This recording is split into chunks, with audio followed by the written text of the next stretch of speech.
So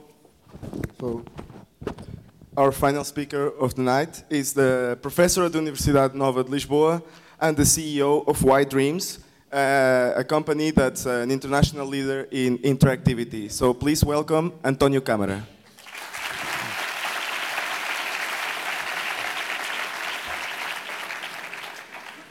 So first of all, good evening. I'm going to talk about gamification. And gamification is basically bringing gaming elements into non-gaming or into the non-gaming world. I'm going to approach this subject from three standpoints. The first one is some sort of a technological one. What are technologies that have been used in games, actually that have been pioneered in games, that have been brought to other activities? The second, I'm going to talk about game mechanics, or the use of game mechanics in non-gaming worlds, for instance, in education and other areas. And finally, I'm going to talk about my preferred style of gamification, basically to turn any problem into a game. And I'm going to start with a game that we developed for Nike about 2 years ago when the Kinect camera was introduced. So this is Staples Center, the Nike store at Staples Center where the Lakers play. This was in the NBA All-Star Weekend. During the All-Star game, the West is down 2 points, and we give them a chance to shoot 3 free throws to win the game. You want to try it? Okay, so I decided to try this whole Los Fearless free throw experience thing for myself. Now I'm calibrating, flexing. I'm about to get my shot on. I'm about to win this All-Star game for the West, not the East. First shot. You impersonate Kobe Bryant, and you are going to shoot, and the 3D camera captures your free throw. We'll take it, we'll take it. Okay, so basically this is a very simple game based on gestural interfaces. Look, as long as it goes in. Fortunately, a Portuguese doctor looked at this game, and, well, this can be used for neurosurgeons in the operating room. We can use gestures to play with the images, some of them in 3D, using a 3D camera. And this is being running tests now at Hospital Santa Maria right now. So games are a source of inspiration, and in this case, from basketball to medicine. Several years ago, we worked with BBC to develop location-based games. This was about a show called Spooks, where Spooks is about MI5, and after every show, there was a mission, and people in different towns in the UK used their mobile phones to develop or to discover secrets that were in strange locations in those cities. Basically, it was like a treasure hunt type of game. And it was some sort of a cooperative treasure hunt. And a company that we work often called Gildan in Amsterdam, that works in geographical information, looked at the game and saw the potential to use the same concepts using mobile phones, location-based information to track thieves and other criminals in the case of police, or to some sort of manage the ambulances when there were accidents in Amsterdam. So again, the games are sources of inspiration, moving from location-based games to some sort of location-based services. Wide Dreams is part owner of a company called Audience Gaming, and it is a very simple game played by 20,000 people in Lyon. This is some sort of a Pong game. This was a huge success. Actually, at the time, was the game played by the largest number of people ever, 20,000. Now we beat the record with a Bon Jovi concert in Athens, where we opened with 80,000 people.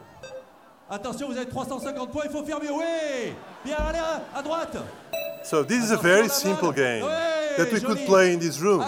Actually, this game is played in movie theaters. We never thought very much about them. I mean, these are very simple games, they are entertaining, But there's a company, educational company called IQ, that is now trying to change the movie theaters in Los Angeles into schools during the day. Their theory is that people will watch games, watch movies actually, and then by playing some games connected to the movies, they will learn much more. And suddenly, audience games are inspiring very different educational, very original educational applications. But gamification right now, in the literature, is seen in a very different way. Basically, gamification is the introduction of game-like mechanics into non-gaming activities by introducing points, badges, levels, challenges, and leaderboards. One of the most successful programs in weight loss in the US is called Weight Watchers. People are losing weight, and they ask, why are you losing weight? And they say, well, it's because of the program Weight Watchers. Weight Watchers basically assigns points every time you eat well. You don't go to a McDonald's and you eat vegetarian food, you win 10 points, for example. You do some exercise and you win 20 points. So you are driven by points and by levels and by badges, and in the end, you lose weight.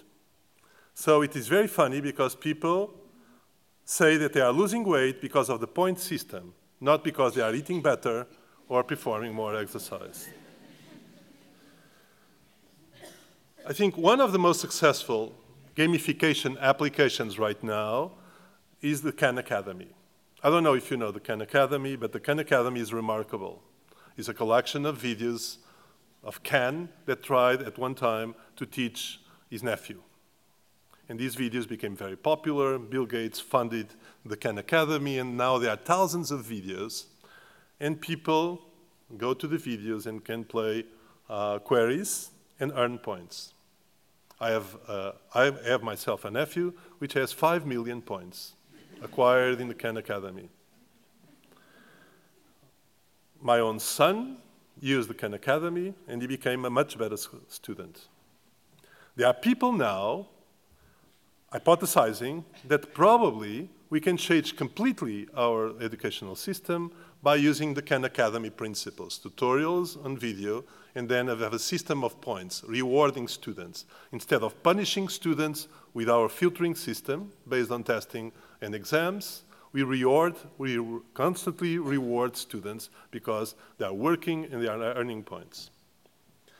But anyway, there are lots of people that criticize this type of gamification because they say that they are missing the point of the video games. The great quality of video gaming is not on the points or on the levels or on the mechanics. It's on the narrative. The great games have great narratives. And I agree with this criticism. So I really think that there is a role for a more serious gamification where you can start by describing a problem, some sort of a narrative, and then use all tools invented by Jay Forrester at MIT a long time ago. Jay Forrester was a student of Norbert Wiener in the 40s. He's a guy that invented the hard disks. He advised the first student that developed computer graphics, and then he created this system dynamics approach. And basically, he taught many people to transform problems into causal diagrams that synthesize a narrative. And then in that causal diagram, you can identify plays, which are control variables, and outcomes, which are the impact variables. And to illustrate this, I go to an example, which for me is very serious. I love basketball. And many years ago, I worked in this project for my advisor. He was a consultant of the NBA in the late 70s. The NBA was in crisis, and this is a small synthesis of the problem. So basically, the entertainment value of basketball increases with team play, long shots, and dunks. However, many people feel that the growing importance of tall players decreases that value. They think that to privilege dunking encourages individual play rather than team play, which actually happens in the NBA. Players that tend to dunk the ball practice less other shots, reducing their precision. Shot efficiency also depends on the shot difficulty, which is influenced by opponents or the basket characteristics. If the efficiency is low, there will be a large number of rebounds and consequently the importance of tall players. So we have this description, the problem description. This is a description for basketball, but we can describe many other problems the same way. Now, if we look to the nouns of that description, basically you have the variables of the problem. And then, by reading the text, you can, having not only the nouns, but the causal relationships between those nouns, and those nouns are the variables. And you can see in the rectangles which are the variables that you can control. For instance, you may not allow dunks. You can assign more points per long shot. When this study was done, there were no three-point shots in the NBA. So one way was to draw a line and have 3 points per long shot. You can also control the basketball height or the diameter of the rim. And at one time, there was this discussion about limiting the player's height. Okay, so you have all these control variables, and in the end, what do you want? You want to maximize the entertainment value. So basically, you start with a problem description, now you have a causal diagram, and you have control variables that basically are like plays in a game, and you have an impact variable, which is the outcome of the game, which is entertainment value. So this old approach can be applied to almost any problem. So for any problem, you can do a causal diagram and turn that causal diagram in some sort of a preliminary game. That means that for any problem, you can develop, in the end, a game. Of course, there are no graphics yet, there are no behaviors, but you have the basic description of a game. So, if any one of us can develop a game, it's good to come back also to a classic, Nolan Bushnell, which was the guy behind Atari, which was a crucial company in developing games. All the best games are easy to learn and difficult to master. So, when you have a problem and you want to find a solution, and that solution is some sort of a causal diagram that represents a game, that diagram, that initial stage of a game, has to be easy to learn. And as we all know, then to find the final solution, you have to work hard, and it's going to be difficult to master. I looked to Ricardo's presentation, and he talked about Lego. Here I talk about gamification in many different, from many different points, from the technological standpoint, from the game mechanics standpoint, from the verbal description of a problem. But I really think that gamification is going to be pervasive, and one of the crucial elements of gamification is to turn objects in elements of a game. And Lego is doing just that. This was a project we did with Intel for Lego, where basically fish Legos were animated and became gamified. So gamification is here to stay. As I said, there are many different types of gamification.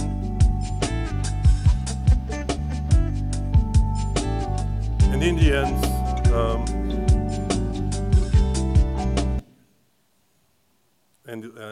many people already talked about play. Gamification is important because in the end, many aspects of our life or of our lives are just games. Thank you very much.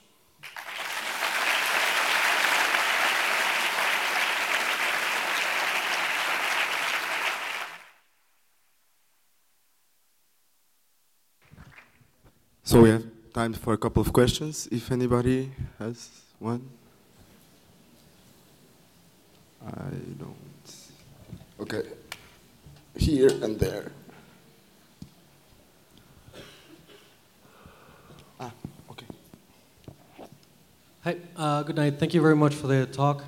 I was just curious about what is being done to revolutionize the education system, as you were saying, since we already have a point system per se, and I couldn't think of anything beyond making points for Khan Academy or such things worth something for some type of degree or something. I don't know. Could you elucidate on that, please? So you are talking about reward systems? Yes. I mean, games have already different types of reward systems, from points to levels to virtual currency to money to there are games with real money, you know, like betting games. But you can, I mean, you can look further. I mean, there are lots of ideas about happiness that can be brought into games. Right now, what I really think about most of the game scripts is that they are very basic. You know, they were successful with these reward systems, and they don't go beyond what has been successful. But I think it's one very interesting point to explore in the future, definitely.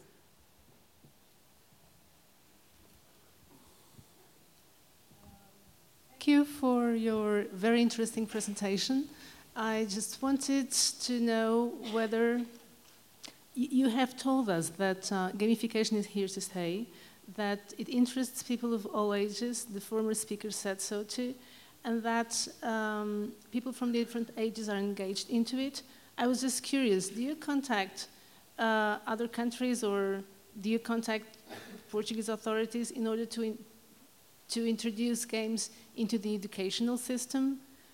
So far, from the contacts you had, did already any country or school or whatever show an interest in putting games into learning?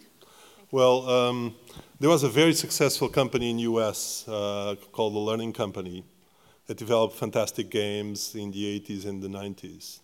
I think the major problem that happened after that is that the standards, the quality standards for the video games became so high that the production costs for games that interest children became very large. Right now, most of the kids, you know, I tried to buy all kinds of educational games for my son and never played a single one because he thought, this is crap, these are terrible. They cannot match World of Warcraft or any other. Because it's really difficult, you know, the budgets into develop a real good game are on above 10 million euros. So educational games as such to compete with traditional games are very difficult to find. However, if you look to the SimCity series or many other games developed by Wheelwright, they have educational value. They have a true educational value. So in the middle of the more mainstream video games, there are some of the games, and we saw that in the previous presentation, there are many games that have educational value. And I use, for instance, SimCity in many courses in the UNL, and it was educational and at the same time fun. Thank you for the great talk. I was just wondering if you think increasing gamification is going to make the real world seem less real. So for example, you had the Lego fish thing, and that's really cool, but at the end of the day, real fish are probably more important, right? It's interactions with real fish, real animals, going outside, doing all this stuff. And if we can just increasingly abstract real world phenomena into games, might it not replace those primary interactions that are probably more important? Well, I have a PhD student at the University of Texas at Austin addressing exactly that problem. Of course, I mean, you are totally right. I mean, right now there is a shift from the contact with the real world to the virtual world. The virtual world, in many ways, is much more interesting, is not as painful. It has a reward system. So what she's trying to do is to bring elements. She's doing, again, gamification, but in the other way around. She's going to try to gamify the physical experience. A kid goes to a garden, And basically, he can look to the plants, but he can do something else. I mean, there technologies like augmented reality or robotics are very useful. Actually, I'm vice president of a great club close to here, Algés. And my sons play basketball, and I always encourage them to do physical activity. And at one point in their growth, around when they are 13 or 14, it's typical. You know, the video games start some sort of interfere with the physical activity. And it's a difficult balance. But if they start early on the physical activity, they are not going to abandon at all. What happens right now is that there are no physical activity, there are no sports in schools, especially in Portugal. So basically, they don't have any physical experience. They start with video games, and they continue with video games forever.